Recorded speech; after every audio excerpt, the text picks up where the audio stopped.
木です。今回は Keep Hi-Fi 様よりこちら製品ご提供いただきました。安めのゲーミングイヤホン K-Bear NZ02。箱に関しては、いかにも中華っていう感じの文字が入ってます。なんて書いてあるのかもちょっとよく読めない。結構コンパクト。裏面見るとスペック使用表としてこんな形で掲載されています。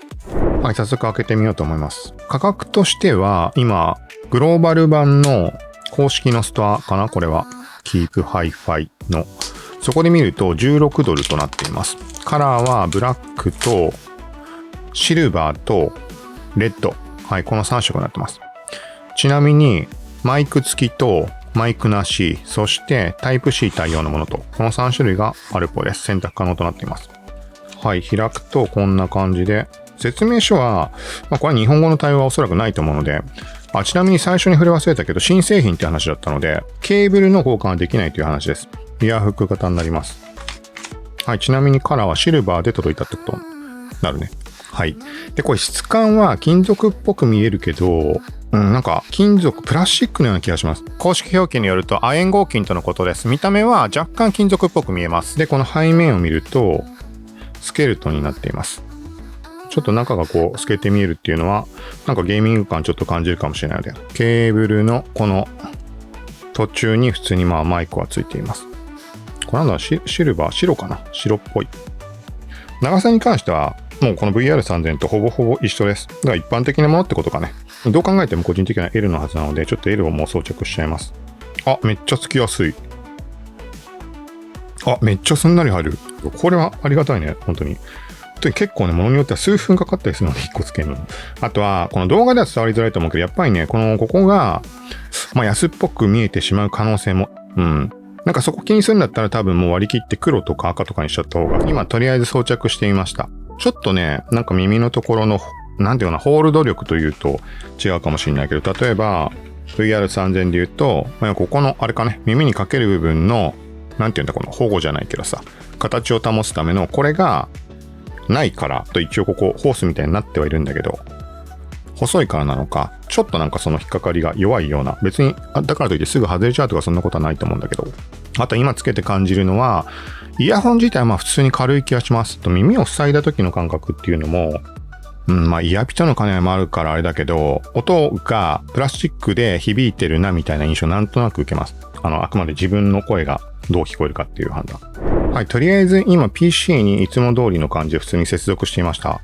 めっちゃサーってホワイトノイズが聞こえる。他のイヤホンの時には一切聞こえないので、このイヤホンの問題って言っていいのかちょっとわかんないけど、そんな状況でとりあえず。まずは普段チェック用に使っている曲。はい、今一曲聴いてみました。そのホワイトノイズっぽく聞こえたとこから、音結構チャチかったりするのかなと思ったら、そんな印象は今ありませんでした。ちょっと別の曲も聴いてみます。普通にいい感じに聞こえるけど、これどうなんだろう。ちょっと待ってください。いつものイヤホンに変えてみます。VR3000 の方じゃなく、竹林町 Z3 の方。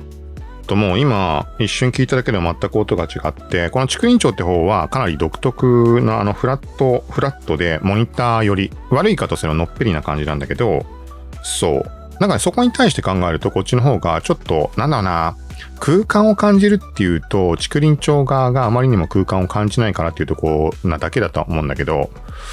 多少広がりを感じる気がします。けど、安っぽい気がします。やっぱね、プラスチックを通して聞こえてるな、みたいな印象をどことなく受けます。ちょっと知識とかもないので、あくまで、個人的な感覚っていうところに捉えてください。VR3000 も一応試してみよう。あとは重要なのはゲーミングなので、曲がよく聞こえようがなんだろうがあんまり関係ないっていう捉え方もできるわけじゃない。極端に例えばそのゲームに寄せた場合って音質動向よりも定位感、距離感がわかるかどうかが重要だったりもするので、FPS 限定になっちゃうから何をもってゲーミングかって話にはなるんだけど、はい、今 VR3000 つけていました。これでまた流しています。どうだろう。知識のなさも含んでの個人的な感想としては、今の一瞬だけだと、これが一番いいような気すらしました。イメージに過ぎないけど、本体がプラスチックなので、そのプラスチックの影響を受けて、音が響いてるというか、そんな印象は受けます。で、全体的に音が大きいというか、迫力自体は感じるような気はします。で、あとはゲームで試してみてどうかっていうところなので。なので、現段階では考え方によっては、こっちの2つ、普段使ってる2つよりも、いいとは言えないかな。ちょっと難しいな。この値段がさ、2000ちょっとなんだったら全然買っても悪くはないんじゃないかなと思います。はい。ただ、1個気になるのはやっぱずっとね、ホワイトノイズになってます。ここが気になる人は多そうな気がするので。そして、じゃあ、マイクもここでちょっと試してみるか。現在、K-Bear NZ02 で収録しています。現在、K-Bear NZ02 で収録しています。現在、K-Bear NZ02 で収録しています。ちょっと試しに Apex やってみたんだけど、音域問わず全音域の音が全体的に大きいと、音のエッジがめちゃくちゃ明瞭っていうのが特徴で、対して、音の厚みとか音圧とか、なんかその、なんていうのかな、深みを感じるような音ではない。悪い言い方をしてしまうとあっさりした感じ。薄っぺらいけど、でも音が輪郭はっきりしてるっていうものなんじゃないかってことに気づきました。気づきましたとか、ちょっといろんなゲームをやった上で、そういう印象です。一番最初に今回このイヤホンを使うとき Apex をやったので、そのさっき触れたみたいな Apex 側の音の良さというか、そのなんか臨場感、ゲーム側で演出している音の感じ。そこが、このイヤホン依存で起きている迫力なのかなってちょっと思ったんだよね。でもそうではなさそうです。他のゲームやった時にはそんなことなかった。割と軽いとまで、まあ軽め、どっちかって言ったら軽めかな。ただ、音は全体的に聞きやすいです。デルタフォースオペレーションズ来ました。まあ、とりあえずは音の聞こえ方と足音が判別つくかとかっていうところで判断をしたい。音はなんかあれかな、結構あっさりだっていう印象でいたけど、なんか割と迫力も感じます。音圧を感じるような音の厚みを今感じています。マイルドって言い方かな。あっさりというよりは、薄っぺらいというよりは、マイルドだけど厚みはあるのかな。ゲーム側の音の作り、どういう音の出し方をするかっていう作りの依存で、だいぶゲームによって音が違って聞こえるので、まあ当たり前なんだけど、それをね、ちょっと細かに最近いろんなイヤホンのレビューしている中で、そこの依存がでかいかなってちょっと思ったところがあります。今このゲームプラスこのイヤホンだと、ちょっとなんか厚みのある音に聞こえます。はい、現在、タルコフ試しています。最初は割と音があっさりで薄っぺらいっていう印象でいました。ところが、なんか耳が慣れたってことなのか、エイジングっていうほど使い込んではないし、ちょっとわかんないんだけど、なんかね、真逆に感じるような印象を受けてきて、で、どう変化したかっていうと、最初はあっさり薄っぺらい音なんだけど、輪郭、エッジがめちゃくちゃくっきりしていて、音が聞き取りやすいみたいな言い方をしました。それがどちらかというと全体的にめちゃくちゃマイルドで音に厚みを感じるみたいに思い始めたんだよね。それで、ね、何にしてもその最初の印象と変わったって何回も繰り返し言ってるように、今は結構ね全体的にマイルドで、やっぱり音の厚み、特に銃声を打った時のなんかね音の余韻、エコーがかかったような、軽いエコーがかかったような感じと、なんか風圧感というか、銃ってパンってなった後に、まあ、やっぱしばらくちょっと余韻というかエコーを感じるような、そんな印象です。足音がしてる。今のも足音はピンポイントにこうかなって思ったところにいたので悪くないんじゃないかなと思います。今改めて使ってるこの瞬間は結構いい感じな気がしてきました。もともと嫌だって思ったことはないんだけど、なんかね、やっぱ音が安っぽいかなと思ったんだけど、ちょっとね、感覚、聞こえ方が変わってきたとかというよりは、捉え方が変わってきたのかもしれないです。ちょっと本当に集中的にいろんなイヤホン使っていたので、その中で、もしかしたら、好みが変わったとかそういうことすらあり得るかも。ちょっとごめんなさい、明確なレビューにならなくて。なんかまあね、そんなに音に詳しいわけでもないし、そういう人は同じような現象も起きるかもしれないし、もろもろ含んで参考にしてもらえたらというところで、もともとは、なんかね、響く感じとかっていうのが嫌で、その、エコー感というか余韻とかっていうのが、余韻とか一切なくピタッと音が止まってくれるとか乾いた音みたいなのが動画編集とかするっていうのもあって、好んで使っていました。だからその頭からちょっともしかしてここ数日で変わってしまったのかもしれないです。自分の感覚的に評価軸も変わるし、わかんないけど、とりあえずその結果、感じ方が完全に180度に近いぐらい変わっちゃったのかなとも思います。定位感はいいと思います。別にこっちだなっていう、まあこっちだなというよりここだなって思ってパッと見るといるので、ちょっと VR3000 に付け替えてみます。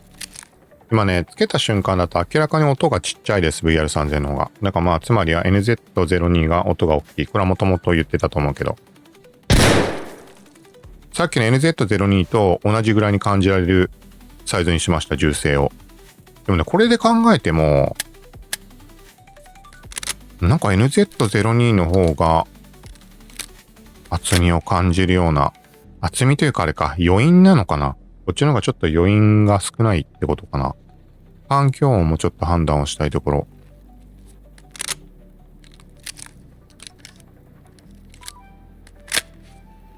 やっぱね、これ別の件でも触れたんだけど、NZ02 を使った後にこっちを使うと、ちょっとね、全体的に音が詰まってるような気がして、音が詰まってる、耳が詰まってるみたいな。なんかね、聞こえづらく感じるんだよね。で、もともとこの VR3000 を、このタルコフの時に結構ずっと使ったんだけど、いたね。その理由としては、余計な音はあんまり大きくなく、足音がフォーカスされやすい。まあ、イコライザーも含めてなんだけど、今はイコライザーはフラットの状態でやってます。そういう理由からこれを使ってたので、その音が聞こえないなって感じてる感覚は多分間違いではないだと思います。ちょっとこれで戻してみます。ボリュームを一気に下げとかないと。なんかこのイヤホン付けのささっと即付け替えられたらいいのにね。耳ごと交換するみたいな。じゃないと、耳いいわけじゃないか分かんなくなっちゃう。そうか、そういうことか。今回の中で触れたことの答えが分かったような気もします。このイヤホンを初めて使った時は、あっさり薄っぺらい音で輪郭ははっきりしてるって言ったのと、今回触れたみたいに、その印象がマイルドで厚みを感じるようになった。ちょっとね、分かったかもしれないです。今、ちょうどね、その中間の感覚に来ました。めっちゃいいように感じた。VR3000 を。聞いた。怖っ。今ちょっと体ビグってなるぐらいなった。ボリュームは一応下げてはいたんだけど、その VR3000 がやっぱり、その世間的にいいって言われているものだから、その感覚の方が広くの人には正解なんだとは思うけど、なんかね、やっぱりさっき言ったみたいに聞こえなくなってしまう音が。そこに対しての不安がよぎってしまうようになる。このイヤホンを使うと。こっちのイヤホンは輪郭とかエッジっていうのも、VR3000 に比べると聞こえやすい気がします。で、そこに対して、全体的な印象としては、その VR3000 と比べなければだよね。フラットな状態で、単純にもう音の感想として考えると、マイルド。ってことなのかも。比較した時には、エッジが際立って感じる。それで、ちょっと最初に感じた印象と今感じている印象の理由がつくような気がします。結果的には、今使っているこの瞬間で考えると、どっち使うかって言ったら、もしかしたらこっちを選ぶかなっていうぐらいの状況になってます。もしかしたらというか、現時点でちょっとタルコフをがっつりやる瞬間があるとしたら、こっちを使います、俺は。VR3000 だとちょっと不安を感じてしまう。こっちだとね、やっぱりね、本当に各音の輪郭がはっきりしているので、いい感じに思えてきた。ちょっとめっちゃ感覚的なレビューで申し訳ないけど、何かこれが参考になればと思います。どっちにしても、2000円だったらこれね、めっちゃ買いなんじゃないかなってかなり思えてきました。本当にレビューの冒頭で言ってることと随分変わってきてると思うんだけど、この間使っているのは数日間といってもずっと使ってるわけではないので、はい、ということで、とりあえずその値段考えるとめちゃくちゃおすすめな気はします。結構いいんじゃないかな。自分でも把握が困難にはなってきてはいるんだけど、もう一つ提供してもらった別の CCZM MC02 ってやつ、それも動画上げてあるのでよかったらそちらもチェックしてみてください。そっちの方がね、より音ははっきりしてるはずなんだけど、迫力もあるし。そこと比べると、それと比べてやっぱりこっちの方がマイルドな気はするかもしれないです。はい、ちょっとそのもう片っぽのも含めて触ってみて、また機会あれば時間経過した後のレビューなんかもしようかなと思うので。はい、ということで、こんな感じで今回は Keep Hi-Fi 様よりご提供いただいた K-Bear NZ02 使ってみました。その他、YouTube ではイヤホンやマイクを中心にガジェット関連いろいろと動画を投稿しているので、YouTube トップの方に行って他の動画もぜひチェックしてみてください。何かの参考になったらぜひ高評価、チャンネル登録などお願いします。はい、では今回は以上となります。さようなら。